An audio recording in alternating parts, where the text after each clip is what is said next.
Hey, what's up, guys? This is your boy Travis back again here at Big Boy Toy Reviews, and today we are taking a look at another third-party action figure. This one is Pocket Art PA03 Habesasha, I guess, because on the side of the box they have it split as if it's a first and a last name. So I don't know if that is a first or last name or just one whole name, but we got the Desktop Camp Miniature Military Series. This is also a subsidiary of Hasuki, which I've done some Hasuki figures before.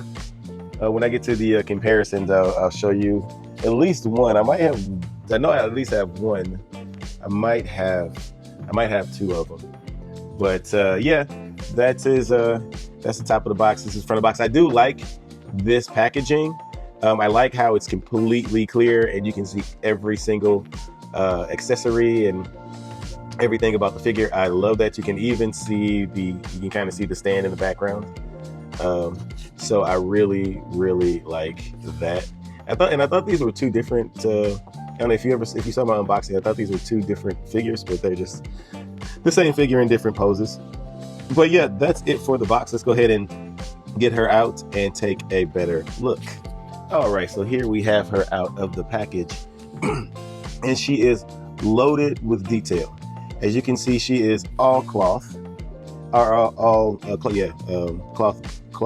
goods, or soft goods, I should say, and they are done pretty good. I mean, I think this fits her kind of like would this be a flak jacket type thing?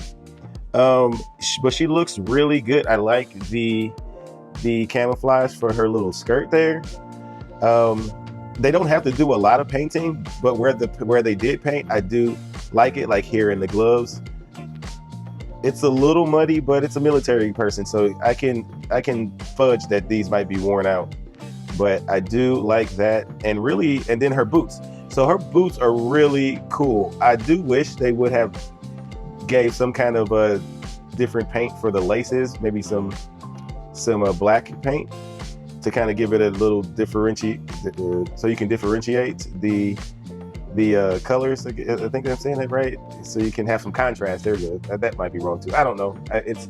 It's almost 12 o'clock and I'm ready to go to bed. But I do like the boot sculpt. I really like it. I like what they are doing here. Kind of reminds you, kind of gives you like some Halo vibes.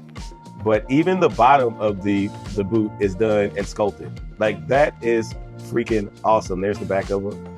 But yeah, there's not a whole lot here, but what is here is done really nicely. You can see her face, her eyes are done really well. You'll see it better in the accessories. I love the comms. Like, this is done really nicely.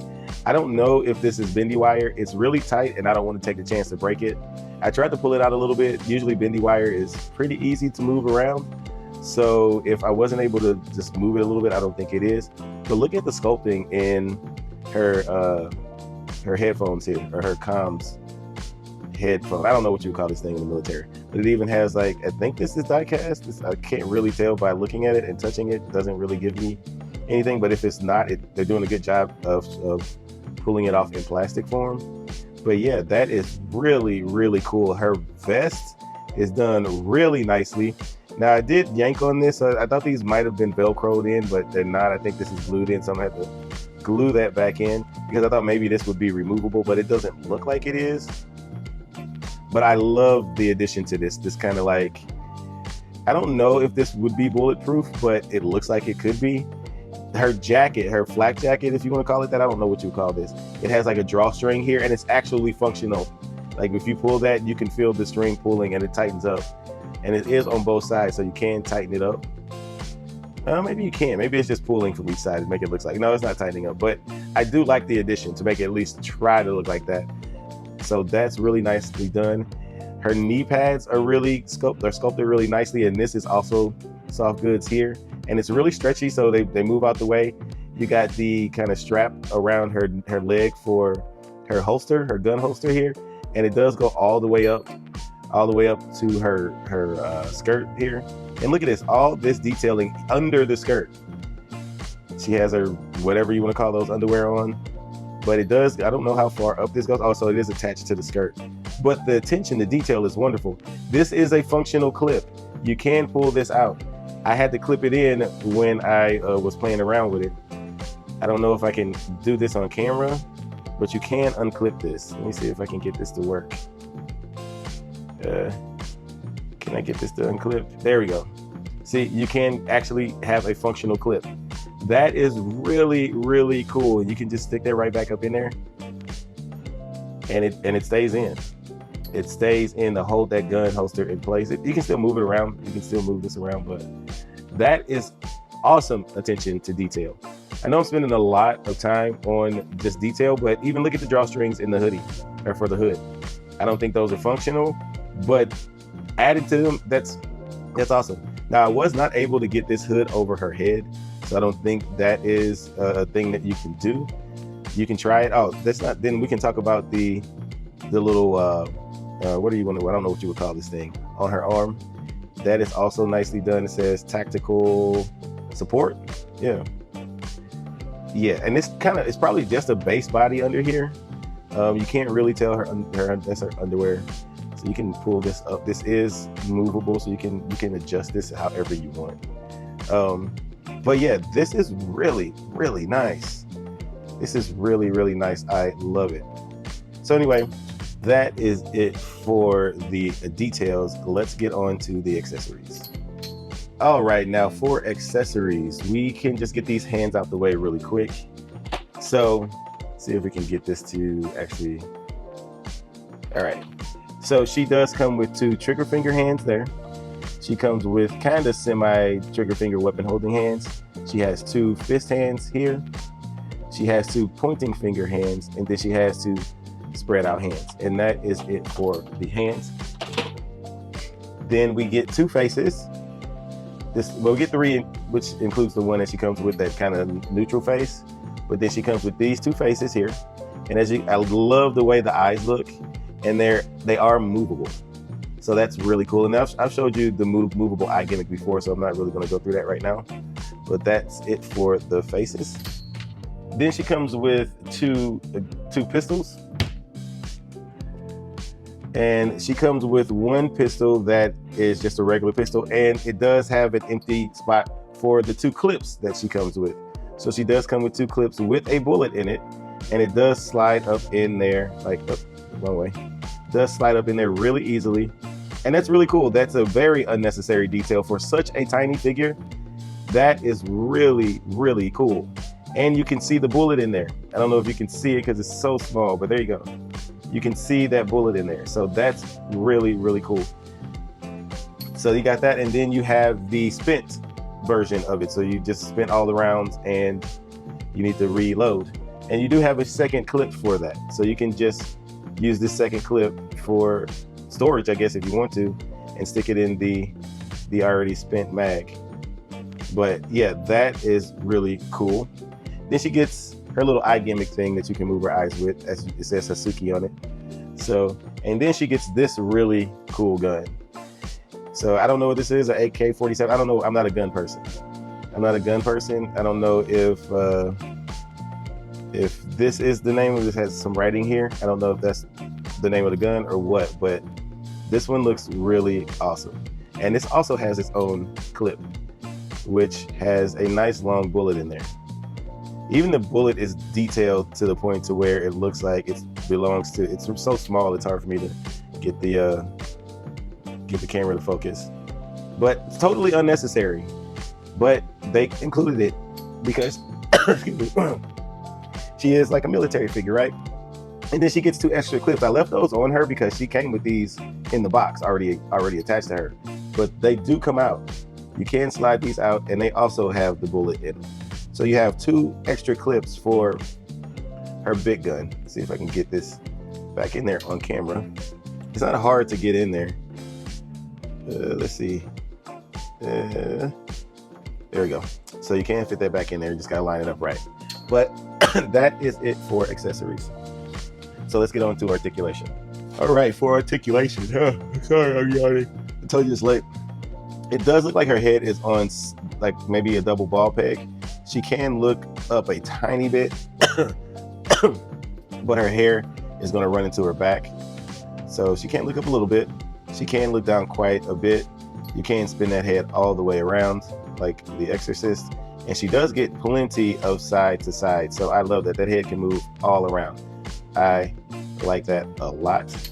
As far as the shoulders, she can get her arms up about this high before you pop it off. Now it's popped off. Now, luckily it pops off with the joint inside of the arm. So it's easy to aim it back up, line that peg up with that hole in her chest instead of trying to line the arm up with a peg that's in the chest, if you get what I'm saying. She does get a bicep swivel in that shoulder joint. She does get a little bit over 90 degrees there on the elbow. And it's all nicely covered up, so you don't have to worry about ugly joints. And she does have a ball hinge for her wrist. Now she does have a diaphragm joint in here. It can go back, can't really go back at all. Can't really go back that much, but it does lean forward a little bit. And it's really, really tight. But she can lean forward quite a bit. That's about as far as she can lean forward there with that diaphragm joint. She does get a little side. Nah, you're not really getting too much side to side out of that. You're probably gonna get it more in this waist joint. I can't get some. You can get a little twisting out of it though. As far as the waist here, you can get the waist to go forward about that far, and if you include that joint, she can lean forward nicely, and then back if you include everything. And she does have a waist twist, so you can twist that waist pretty good. As far as the legs are concerned, this is all soft goods, so you shouldn't have any problems with her getting her leg up. Yeah, that's pretty good, and it doesn't kick out. You can bring it in so it doesn't kick out, so that's really, really good. She can go back about that far. It's good enough. Then she can get the full splits. She does have a semi-thigh swivel built into the hip joint there, so that's good enough. And then you can adjust this skirt up and down. All of this stuff is movable. It's cloth goods. No, there's no bendy wire in any of this. I will say that there's no bendy wire in any of her clothes, which I think is appropriate for this particular style. Actually, it feels, yeah, you can't take her skirt off. It is Velcroed here in the back, so you can't unvelcro that and take her skirt off if you want to do stuff like that. Anyway, she does have knee pads here, but you can get her to kick quite a bit over 90, and because it's covered up by the soft goods down here, you don't see any bad, ugly joints. I love it. I really love it. It's really cool. I like it. Her ankle can go up that far, down that far, and she does have a nice ankle rocker because you can swivel that ankle on that hinge. Then she does have a really, really tight toe joint that's, I mean, it looks fine. I don't know how often you would use it, but it looks fine. So her articulation is pretty good. I mean, it's not necessarily anything to write home about, but I think it's plenty. I think that's all you would need for this type of character. I don't think she would need it to be particularly agile or anything like that. She's just going to basically be shooting. She's just basically going to be shooting all the time, right? She might need to kick some ass every once in a while. So her legs, she can't get the full split. So she'll be able to kick some ass too if she drops her gun and want to get them hands going. So, but yeah, that is it for articulation. Let's do some comparisons and get the hell out of here. Oh, real quick, I did forget to mention the stand that says Hasuki on it in the accessories portion. But yep, she also has a stand. All right, so for comparisons, here she is with the two sisters, I guess. These two girls are from Snail Shell. I forget what their names are, but I'm just comparing her to another third-party company. So these are two of the Snail Shell girls, and I don't think they would actually be in the same era or the same anime at all, but they're third party, so I wanted to compare them. So that's what she looks like with them. Here she is next to another Hasuki figure. I can't just stand her here because of the nature of her feet, so I kind of just have to hold her. But maybe these two could be in the same anime. She could be like a water-based army person, because she does have a gun. So she is there for the ops. You know what I'm saying? So she might be able. We might be able to fudge these two into the same like diorama, depending on, she could be on land and she could be in the water, you know, fighting. Maybe. But that's another Hasuki figure. Here she is next to some other third-party figures. I don't remember the companies, but this is Whiskey Sour, and then we have the Science Cat Lady. She has a name, but that's what I call her now. So that's what she looks like with them. Obviously, they would never be in the same anime, but, you know, third-party figures. All right, and finally, here she is with Super Sonico and some magical witch chick. I forget what her name is. But some more third-party figures here. But that is it for comparisons. Oh, and sorry, I don't collect G.I. Joe or any other army-based action figure lines, so I can't compare her to those characters. But she would probably fit with those characters. Maybe. She has cloth goods, so I don't know if she would fit in line with the characters with plastic army gear on, but she probably could. I don't know. You grab her and you can fit her in that. But anyway, that's it for comparisons. Let's move on to my final thoughts. All right, so before we conclude, there's a couple of other things that I do want to point out that I didn't point out in like the articulation and the accessories. This gun is like, these pieces are movable. So like this handle, you can move this back and forth in order to get her hand in there. And then this sight is also movable. So when if you can move this back and forth depending on how you have her set. So you can move that back and forth. And I didn't really go into articulation about how you can, about if she can get her arms and stuff across her chest, but she must have some kind of a butterfly joint in here, because she can get her arms across her chest very, very well. So I just wanted to get that out there because I didn't really mess around with her that much. So, but in conclusion, she's an awesome figure. I think she might be sold out on BB or on I got her on Hobby Link Japan, and I think she might be sold out. Let me check really quick. All right, so yeah, she is sold out on Hobby Link Japan. So she could possibly be sold out everywhere. They do have some other pocket art series though, so I might grab another character from there and do a review on her as well. But she was $78.99, and apparently, according to the website, her name is Sasha Watabe. So I don't know what this is, but on the site it says Sasha Watabe. So it says Rifleman Sasha Watabe. So I don't know where the change came within the packaging and what they put on the site, but unfortunately she is out of stock. But she's an awesome figure. She would have been a really dope army builder. Like if you got like 2 or 3 of these, and like would just have them posted in different dioramas, like army dioramas, they would look really awesome. I was a little wary about whether or not these would go with G.I. Joe, but if you're like a ACBA type person and you take figure photography and stuff, and you have those dioramas, she would look awesome in a G.I. Joe diorama, just sniping cats. So if you can find her for a good price, I would definitely recommend getting this figure, if not just for it being a really good figure. I don't have any issues with this figure at all. The articulation is good. Because you know, she does what you need her to do. She's an army builder type character. So I definitely suggest you try to snatch her up if you can find her somewhere. I'm definitely gonna start collecting these pocket art, like army girls. There seems to be some other ones that may have come out in the past that I might need to I might need to go back and snatch up. But anyway, I'm just kind of rambling now. So, but that's it for that's it for the review. Like, comment, and subscribe. And until next time, peace.